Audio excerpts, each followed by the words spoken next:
Oi gente, tudo bem? Eu de novo. Pessoal, esse vídeo aqui é só pra gente fazer um overview, fazer um print de tela aí, lembrar as ferramentas da qualidade que nós falamos na nossa primeira aula de ferramentas, tá? Eu comecei falando para vocês sobre o fluxograma. O fluxograma é um mapa, ele é uma ferramenta gráfica com ícones que representam partes de um processo. Então eu tenho uma representação esquemática com desenhos, gráfica.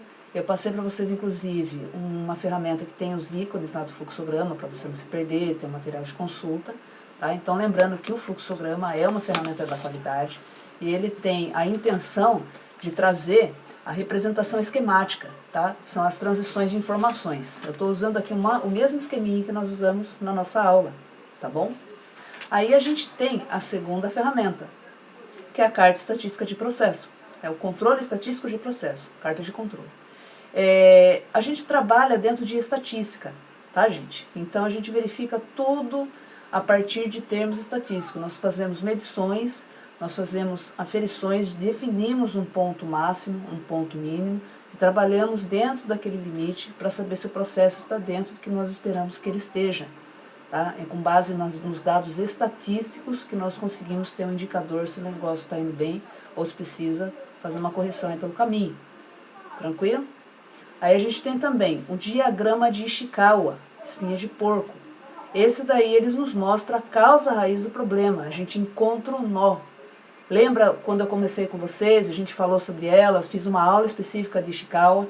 Então tem na linha do X, aonde está apontando o problema que eu tenho e as variáveis que podem trazer respostas da onde estão os problemas. Então eu tenho lá, inclusive dentro do Ishikawa 6Ms, eu consigo definir dentro dessas variáveis possíveis causas do problema e eu começo a dechavar aquilo, eu vou tirando cada etapa do processo e eu descubro de forma metódica, de forma organizada, estratégica, aonde está de fato o meu problema.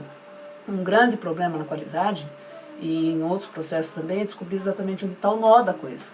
Então eu preciso ter uma curiosidade muito importante, muito estratégica e focar onde realmente o negócio está dando ruim, tá bom? Essa ferramenta ela tem essa função. Aí a gente tem a folha de verificação, que são coletas de dados em tempo real. Dentro do processo eu estou fazendo anotações ali e estou trabalhando com as informações que chegam em tempo real, tranquilo?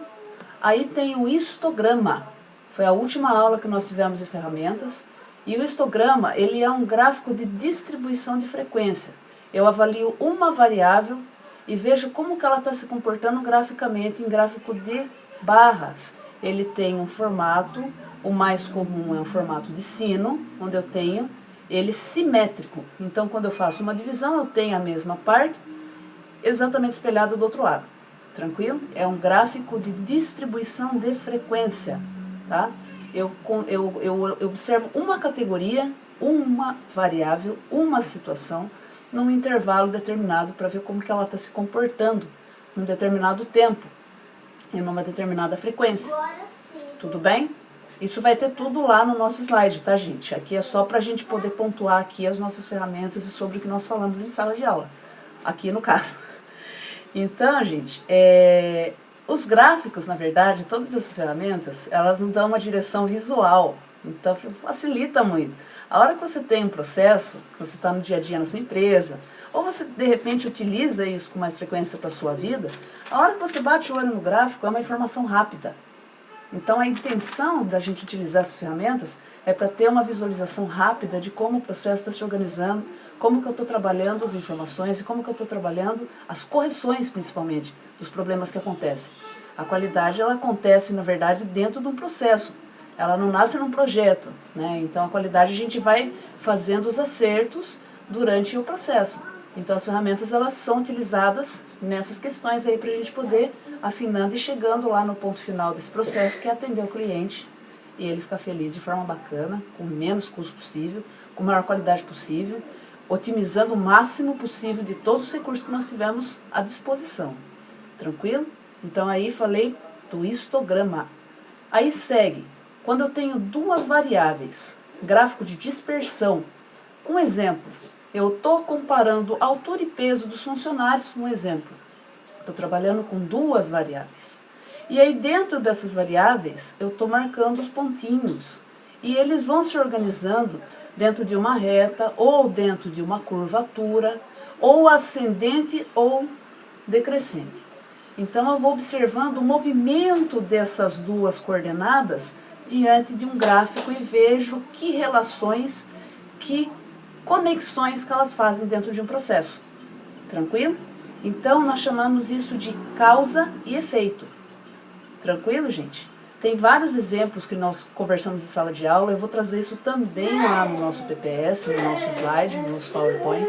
Dica, se alguém tiver com dificuldade para acessar, se tiver sem pacote Office, se tiver dando problema, WPS ajuda.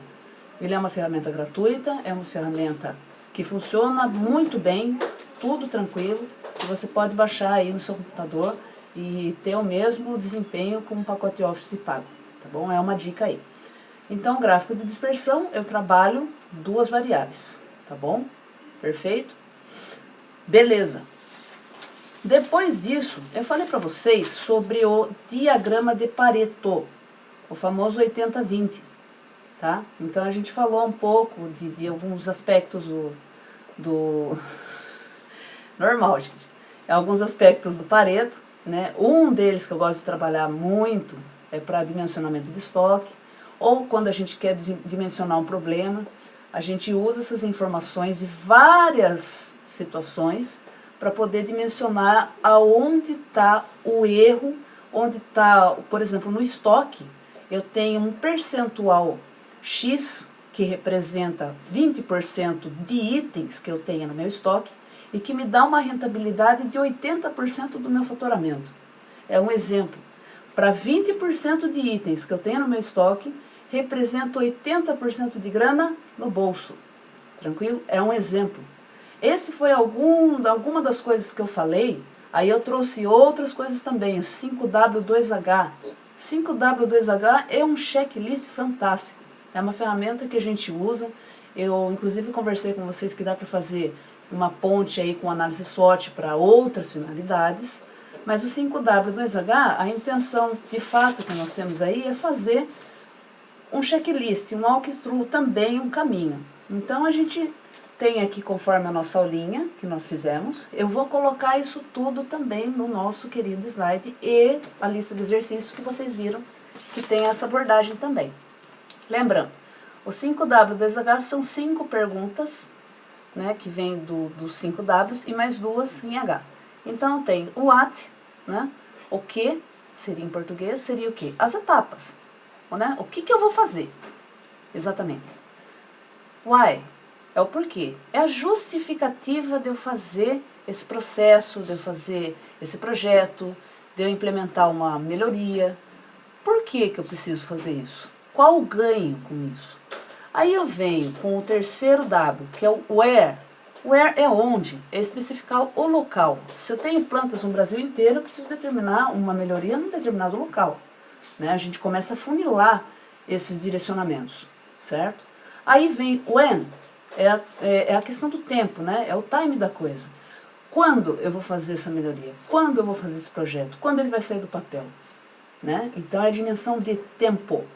E aí por último o who, que é um dos principais aí no nosso 5W. Por quê? Porque é a pessoa que vai te ajudar, é a pessoa que pode colaborar para esse projeto acontecer, é a pessoa que é fundamental para esse negócio sair e deslanchar, sair do papel, a coisa acontecer. Lembrando, gente, sempre, nós temos recursos humanos, nós temos recursos de software, recursos de hardware, recursos financeiros, patrimoniais, uma série de outras coisas. Mas o capital humano, gente, ele é fantástico, ele é ilimitado e ele é impossível de ser dimensionado em termos de riqueza. Então é muito importante a gente observar esse who, porque as pessoas é que fazem o negócio rodar. E aí a gente passando para os 2 Hs, é o how, ou seja, como eu vou fazer, qual o método, que tipo de linha eu vou seguir para chegar no que eu quero. E aí o how much, quanto vai me custar. Né? Existe uma tendência aí, uma galera que fala inclusive em 3 Hs. Seria o how many, quantas pessoas eu preciso para esse projeto acontecer. Tá? é só uma variação aí do 5W, tá, gente? 2H, no caso 3H. Aí, lógico, a gente falou massivamente de PDCA, né? É uma ferramenta muito forte na qualidade, desenvolvida pelo Deming. A gente falou um pouquinho sobre a história, mas é outro vídeo, segura aí. Então, fechando aí as ferramentas que nós falamos naquela primeira aula, naquele primeiro encontro, foram essas aí. Estarão todas lá para a gente fazer as nossas observações no PPS, no PowerPoint, ou no WPS, como queiram. Vai ter lá exemplos, vai ter exercício, eu mando os cases, como a gente já está habituado, eu gosto de trabalhar isso com vocês. Então fica a dica aí, dá uma olhada no material, tá? Fica atento aí, dúvidas, angústias, questões, tristezas, mágoas, boleto não, tá, gente? O resto tá tranquilo. Manda o WhatsApp, manda o e-mail, manda Hangouts, dá uma ligada aqui no canal e tamo junto. Pessoal, bons estudos aí, até já!